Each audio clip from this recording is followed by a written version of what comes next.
Então vamos lá, o nome é demonologia mesmo, tá? Porque é o estudo das atuações do demônio, como ele age e tal. Primeiro ponto que a gente vai iniciar falando, né, já que a gente está falando de demonologia, é a questão de que a existência do diabo e os demônios é um dogma de fé. Então quem não acredita na existência do demônio, automaticamente está indo contra a fé católica. Então é bastante importante. Então o Concílio Vaticano, ele fala... O Concílio Vaticano II fala cerca de 18 vezes, além de outros concílios que já tratam sobre isso, né? Mas falando desse que é um pouco mais conhecido para nós, né? Então a gente tem que acreditar como católicos que o demônio existe, que o pecado existe. Com efeito, o diabo e os outros demônios foram criados bons em sua natureza, mas se tornaram maus por sua própria iniciativa. Então o catecismo ele vai nos dizer que Deus criou os anjos para serem bons. Ele não pensou que queria criar os demônios, né? Mas eles, por própria iniciativa, se voltaram contra Deus e nós conhecemos toda a história. Então, o pecado, o mal e o inferno foram invenções diabólicas, não invenções de Deus. Permissão divina, mas invenções diabólicas. O principal, então, pecado do demônio, digamos assim, como o Padre Paulo trata nesse curso, né? É a inveja e o orgulho, porque eles são seres espirituais. Então, se eles conseguissem pecar de outro jeito, eles estavam pecando, mas por serem seres espirituais, o que leva aos outros pecados. Mas assim, a origem seria a inveja e o orgulho. Então, o grande orgulho do demônio foi com que ele não quis se voltar, né, e se submeter a Deus. Então, assim, a humildade é uma coisa que afronta demais ao demônio, porque o orgulho é uma coisa que, para ele, assim, ele queria ser Deus sem Deus. Então, queria dominar as coisas sem Deus. E também a inveja. Então, negar a existência do pecado do demônio é a não compreensão da salvação que Cristo veio nos trazer, porque Jesus Cristo veio para tirar o pecado do mundo. Então, aquele que não acredita em pecado está desmerecendo o que Cristo veio fazer na terra. Então, não teria sentido Jesus vir até a terra se o pecado não existisse. Então, ali diz que o Novo Testamento fala 511 vezes da existência do demônio, da ação demoníaca. Então, por inveja, ele armou uma guerra contra os homens. Então, a gente tem que entender isso, porque o demônio tem ódio de Deus, mas ele não consegue atingir a Deus, porque Deus é inacessível. E aí, os outros anjos ele também não consegue, porque já aconteceu a batalha em outro tempo. Até tem um livro que é a Suma Demoníaca, que explica bem isso, assim, que foi no tempo Eon. Aí eles começam a explicar tudo, mas enfim, foi num outro tempo. Isso já aconteceu, é irrevogável, não tem mais volta. O demônio não pode se converter, digamos assim, né? Até o Padre Paulo ele brinca assim que seria um pensamento infantil, a gente pensar, nossa, mas Deus é tão bom, ele não pode, né, perdoar, mas não tem mais volta.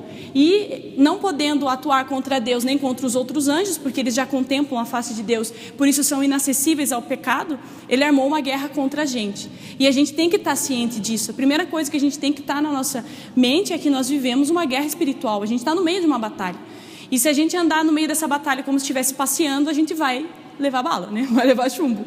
Então, é por inveja. A permissão divina da atividade diabólica é um grande mistério. Mas nós sabemos que tudo concorre para o bem daqueles que amam a Deus. Então, por que Deus permite tudo isso? A igreja ela não explica muito bem, segundo o que nos diz o Padre Paulo. Não tem uma explicação específica, é por isso, por isso, por isso. São todas sugestões e tal, mas definitivamente a permissão divina, ela é um grande mistério. Mas nós sabemos que a providência sempre está por trás de todas as coisas. Nada acontece por acaso. Deus está no controle de todas as coisas a todo tempo, a todo momento. Como diz na palavra, até o fio de cabelo que cai da nossa cabeça é contado. Então, a gente tem que acreditar e confiar nisso. Então, os anjos, eles possuem inteligência e vontade. Assim como os anjos, os demônios também possuem inteligência e vontade. E o que faz o demônio sofrer demais é ter a sua vontade contrariada. Quando ele tem a sua vontade contrariada, ele se revolta, ele se rebela.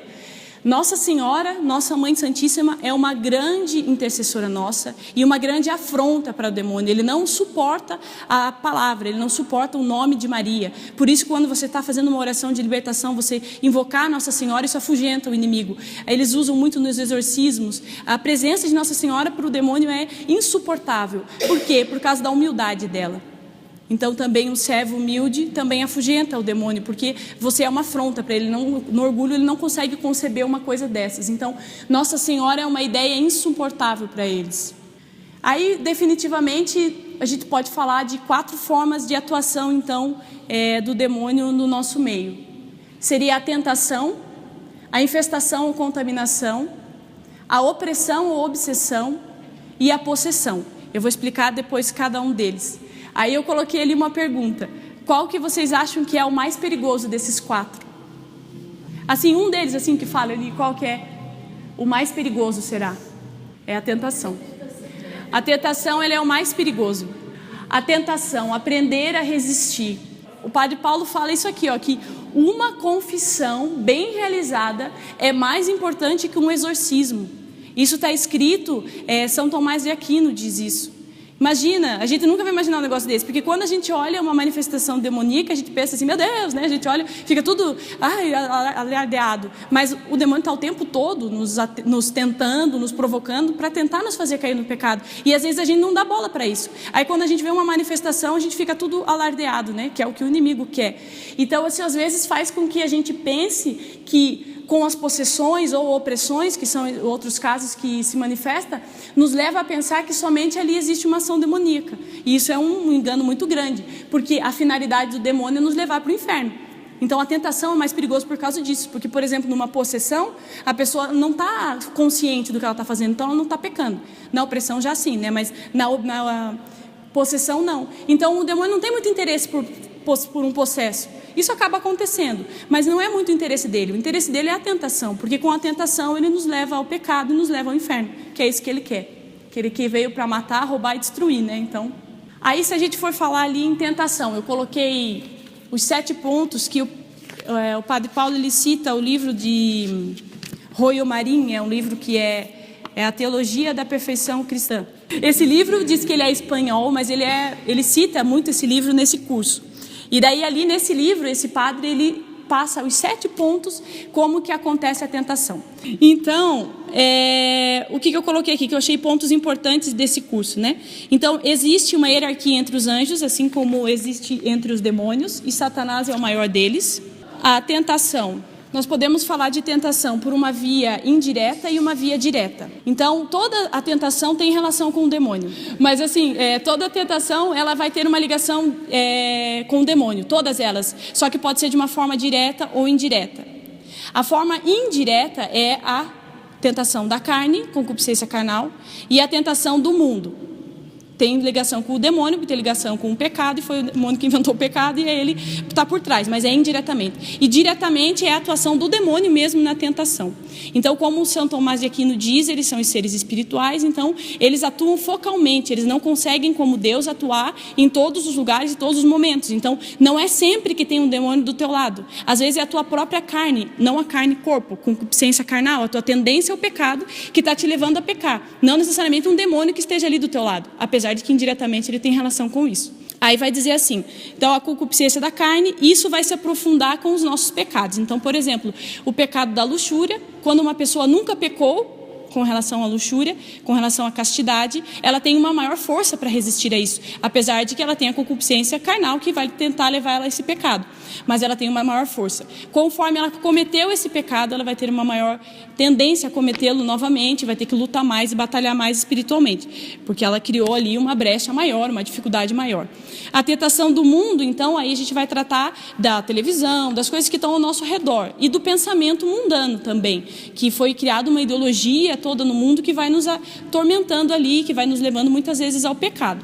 Então, como eu falei, tem relação com o demônio, mas indiretamente. E daí, diretamente, o demônio ali mesmo do teu lado, te tentando e te tentando fazer pecar. Que daí é isso ali que eu vou falar daqueles 7 pontos ali. Lutar é a forma que Deus pede que o homem mostre seu amor por ele, diz em Tiago 1,12. Então, nós temos que lutar. Então, nessa parte da tentação ali dos 7 pontos, a gente pode ver assim, é explicado que primeiro passo é a aproximação. Então, o demônio vai se aproximar de você para te tentar. O segundo passo, aí a gente vai ter que ver. Se for uma pessoa que não é virtuosa, ela não está lutando, vai o ataque direto. Ou seja, ele já se aproximou, já pecou, já foi, já caiu, não teve luta nenhuma. Pessoas virtuosas, que é como eles citam, o segundo passo vai para a insinuação. Então, ele vai te insinuar ao pecado. Então, ele conhece o nosso ponto fraco, ele nos observa. Então, ele sabe o que é a tua dificuldade. Então ele te observa. A gente tem que entender que o demônio é muito inteligente. Ele não tem a visão beatífica e a verdade revelada para ele, mas ele é muito inteligente. Então ele está te observando o tempo inteiro. Ele sabe qual é a tua dificuldade. Se a tua dificuldade é blasfemar, é fofocar, é falar, é ali que ele vai te tentar. Se a tua dificuldade é com a luxúria, é ali que ele vai te tentar. E assim ele vai procurando o que você vai cair. Então ali, como ele cita, a serpente chegou para Eva e foi tentando o terceiro passo, ela foi tentando um diálogo. Ela se insinuou e foi falando, é verdade que você não pode comer do fruto da árvore. Foi tentando conversar com ela. E a Eva, erroneamente, foi lá e começou a conversar. Nesse ponto, o que ela teria que ter feito? Eu não posso comer porque não pode, Deus falou que não pode, virar e sair. Então essa que tem que ser a nossa atitude diante da tentação. O que isso quer dizer? O demônio se aproximou com uma ideia, isso é tudo em pensamentos, né? Aproximou com uma ideia ali que você sabe que aquilo ali está errado. Você não tem que ficar tentando dialogar, mas será que eu posso, será que eu não? Pode, não pode, sim, não. Ou pode, não pode. Se não pode, sai daquilo, tira do teu pensamento, vai pensar em outra coisa, porque senão a tua alma vai enfraquecendo. É isso que eles vão explicando. Você vai se enfraquecendo diante daquilo. Então ela iniciou o diálogo. E depois ela fez a proposta do pecado. Então ela já foi lá e falou assim, se você não vai, não, né, como diz o Ricardo, você não vai ter problema, você não vai morrer, você vai ficar como Deus, você vai ser inteligente, ela começa a mentir, aí vem a mentira, porque para você cair no pecado, você é uma pessoa virtuosa, né?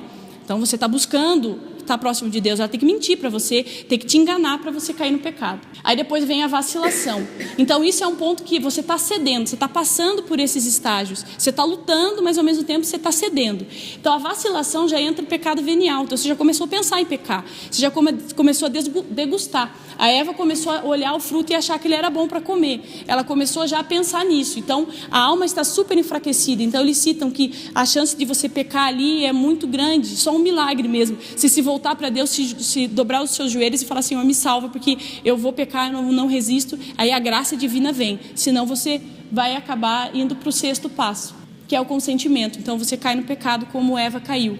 E daí o sétimo passo é o arrependimento, porque era uma mentira aquilo que o demônio plantou no seu coração e na sua mente. Então você consentiu, você se arrependeu.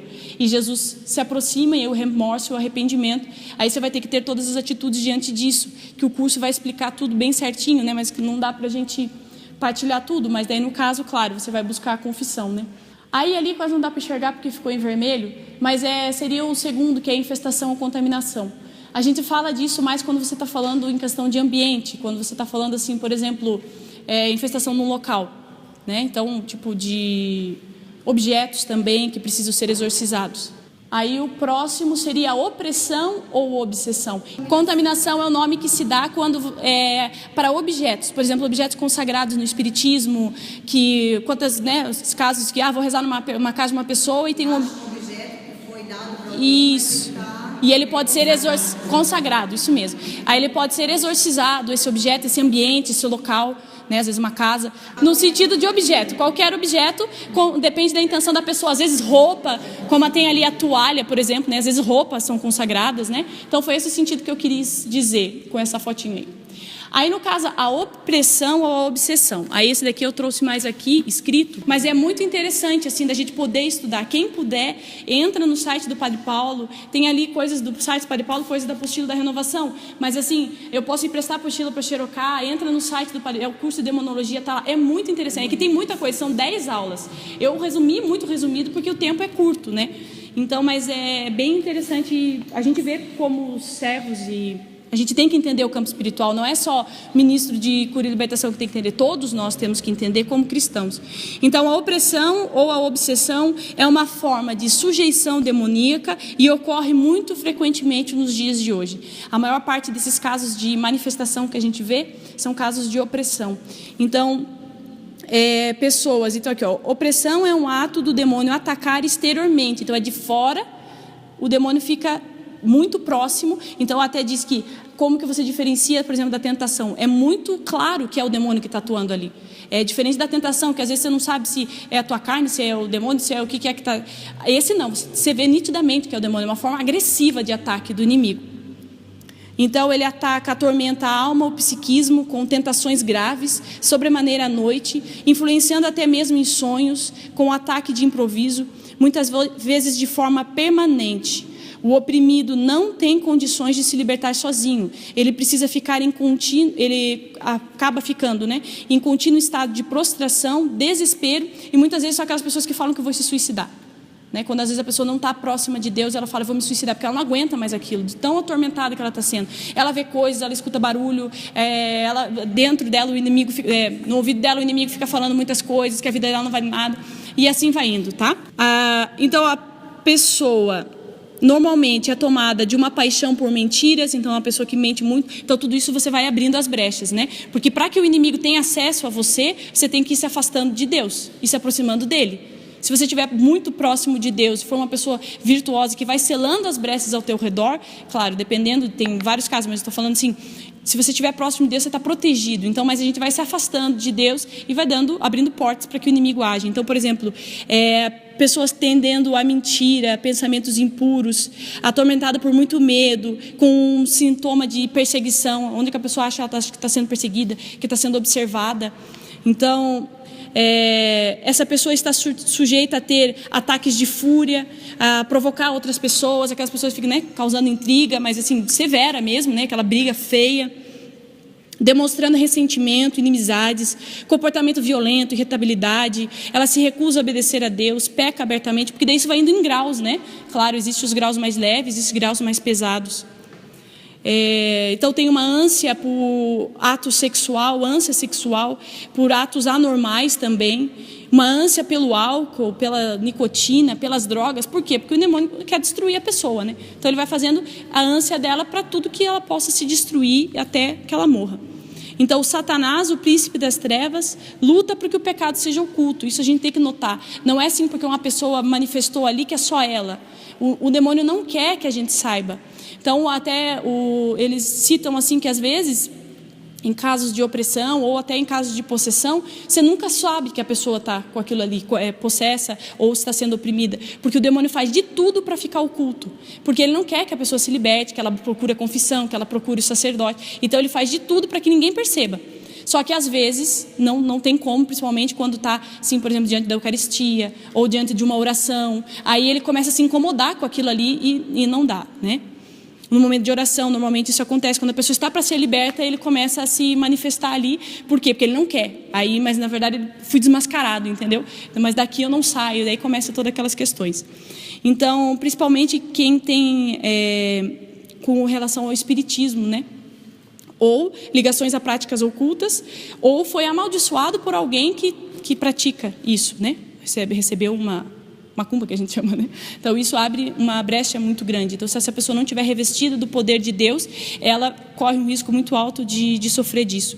Então abre uma porta aos ataques do inimigo, pessoas que blasfemam, ou seja, todos esses pecados, enfim, Então a opressão também pode surgir na vida de uma pessoa amaldiçoada por alguém, foi isso que eu falei. Então a opressão ela pode se manifestar de vários graus, e o importante, eles citam aqui, o padre Gabriel Amorth cita, também tem um outro livro que eu trouxe ali, os exorcistas e os psiquiatras, que não tem como você dizer se é uma opressão ou uma possessão. Não tem como a igreja não determina assim, isso é uma possessão, isso é uma opressão. Claro que você vai olhar os sinais, só que como o demônio tenta ficar oculto o máximo possível, você só vai saber quando você começar a atender essa pessoa, quando você começar a orar por essa pessoa, quando você começar a acompanhar essa pessoa, e daí você vai ver como que ele vai se manifestando, como vai reagindo. Então, se você fizer uma oração e a pessoa for liberta, uma oração de libertação, Se for uma possessão, é só exorcismo, só o bispo ou o padre designado por ele, Então, aqui não tem como comprovar. Então, você precisa fazer oração de libertação e acompanhamento. Porque ele fala que, às vezes, só um exorcismo mesmo que pode dizer se era esse o problema. Porque também pode ser problema psiquiátrico, Às vezes não é um problema nem demoníaco, às vezes é psiquiátrico. Carências afetivas, quer chamar atenção. Claro que o demônio adora, Porque aí usou para chamar atenção para ele, que é o que ele quer. Só que, às vezes, é psicológico. Então, às vezes, não vai resolver uma oração somente. Você vai ter que acompanhar para fazer o discernimento. Aí, o próximo seria a possessão. Tem imagens feias, né? Mas eu não quis colocar uma muito feia, porque não diz que não presta de ficar olhando essas coisas, né? Então, eu coloquei ali um lobo, mas a gente sabe como é que é a possessão. Então, a possessão, ela é uma atuação daí já interna. O demônio tomou conta, tomou posse, por isso que diz o nome, possessão, tomou posse da alma daquela pessoa. Na opressão, a pessoa tem os seus sentidos livres, ela lembra as coisas que aconteceram, ela sabe o que aconteceu. Na possessão já não, acontece o ataque de fúria, o ataque ali, que diz que tem o tempo de crise e o tempo de calma. Então, no tempo de crise, aconteceu a crise, ela nem sabe, ela subiu para as paredes, ela fez, mas ela não sabe, o que aconteceu? Então, por isso que ela não peca, ela não está no controle de si. Tem uma tendência suicida também, porque, é claro, o demônio quer fazer com que ela se suicide e tal. Mas, assim, daí já vai ficando cada vez mais severo. Pode uma opressão desenvolver e partir para uma possessão. Pode acontecer isso. Ou pode uma possessão porque uma pessoa estava possessa da família, morreu, e daí a outra pessoa da família ali, o inimigo foi diretamente para aquela pessoa porque ela é descrente, ela não acredita. Então, transferiu diretamente para aquela pessoa. Ou pode de uma opressão virar uma possessão, quando a pessoa não luta mais. Às vezes ela está num desespero tão grande com aquilo ali que está acontecendo com ela, que ela já acha que a vida não vale a pena, ela vai caindo no que o inimigo quer, né? Na tristeza, naquele abatimento, e acha que nada mais vale a pena, e entrega mesmo a alma para o inimigo. Diz que é muito comum a possessão no caso em que, por exemplo, artistas, né, querem ter muito dinheiro, eles consagram a alma, vendem, fazem pactos. Então, e é como o padre fala, muitas vezes você nem sabe, você nem nota, a pessoa não está tendo uma manifestação ali, a pessoa está teoricamente normal, né, nesse mundo como está hoje, né? Então, quantos e quantos casos não devem existir, mas que a gente não fica nem sabendo, né? Então, enfim, daí no caso, a possessão teria que ser feita uma oração. Aí é o bispo ou um sacerdote designado pelo bispo. Só que para você chegar a esse ponto, você tem que fazer um diagnóstico. Você não pode ser, a pessoa teve uma manifestação, vou levar para o bispo exorcizar. Não, não é assim. A gente faz o acompanhamento com a pessoa. Vamos ver se não é psicológico, vamos ver se não é um caso de opressão mais severo, mas às vezes é uma opressão. Tem que ver bem certinho o que está acontecendo com a pessoa. No caso assim, se isso acontece no grupo de oração, por exemplo, o que a gente tem que fazer? Às vezes a gente pensa, meu Deus, mas aconteceu ali, o que eu vou fazer? O certo é que o ministro de oração por cura e libertação é que conduz a situação. Por quê? Porque a gente acaba estudando um pouco mais sobre isso. Até quando eu estava rezando, o Senhor me dizia assim, a mesma coisa que, por exemplo, eu queria sair pregar. Chegar aqui no grupo de oração, me dá o microfone que eu vou pregar. Não vai dar certo, porque eu fui feita, ir por todo mundo pregar o evangelho, eu vou pregar. Só que eu tenho que ter uma formação, porque às vezes eu não entendo o campo espiritual, às vezes eu não entendo a dinâmica ali do que está acontecendo, e eu vou ter algumas atitudes que não sejam muito corretas na hora de eu pregar. Então é mais ou menos a mesma coisa. Todos nós somos chamados, né? Impor as mãos, expulsarão os demônios. Todos somos chamados, mas Deus nos protege. Porque ele não quer o nosso mal, Ele quer o nosso bem. Às vezes a gente vai rezar para uma pessoa e a gente sai mal, a gente sai pior que a pessoa. Porque você não estava preparado para aquilo ali espiritualmente. Então Deus unge, isso eles falaram na formação, o ministro de uma autoridade espiritual e o protege com uma armadura. Eles falaram muito, explicaram todas as partes da armadura ali e da autoridade espiritual. É o prover de Deus, como Ele dá autoridade para um pregador, para um ministério de música, para todos os ministérios, né? Então o ideal é o quê? Aconteceu uma situação meio estranha, a pessoa está meio que se contorcendo ali, não sei o que está acontecendo. Então o que faz? Chama a gente, fala, estou vendo ali uma situação meio esquisita. O ideal é que a gente veja antes, né? Porque o Espírito Santo tem que suscitar no nosso coração, esse é o certo. Mas às vezes não dá, às vezes aconteceu alguma coisa, a gente está atendendo, chama para que a gente possa resolver a situação. Quem tiver um pouco mais de curiosidade, queira mesmo saber, não, eu quero entender um pouco melhor, a gente pode se reunir, a gente conversa, a gente faz as formações, a gente explica, porque é muita coisa assim, não teria como eu chegar aqui e explicar tintim por tintim. Nessa apostila tem muito legal como orar, por que orar, quando parar de orar, quando não orar, né? Orar com a palavra de Deus, orar em nome de Jesus, como que eu faço? Então é toda uma formação para que a gente consiga entender. Mas o principal é o discernimento do Espírito Santo. A gente tem que ter o discernimento. Pedir para o Senhor, o que eu devo fazer? O que eu faço agora, Senhor Jesus? Eu não sei o que fazer. Então, é principalmente isso, o discernimento do Espírito Santo. Então, que a gente possa fazer isso. Se acontecer algo assim, que a gente possa chamar alguém do ministério, está acontecendo alguma coisa. A gente também está aprendendo. Porque o ministério é novo, para mim é novo. Eu estou aqui falando ali, mas eu estou aprendendo. Eu estava lendo ali, eu estava aprendendo. Mas só que assim, o Espírito Santo, se Ele te ungiu para aquilo, eu creio que se me chamar eu vou conseguir resolver. Não por causa de mim, mas porque a graça de Deus vai estar sobre mim.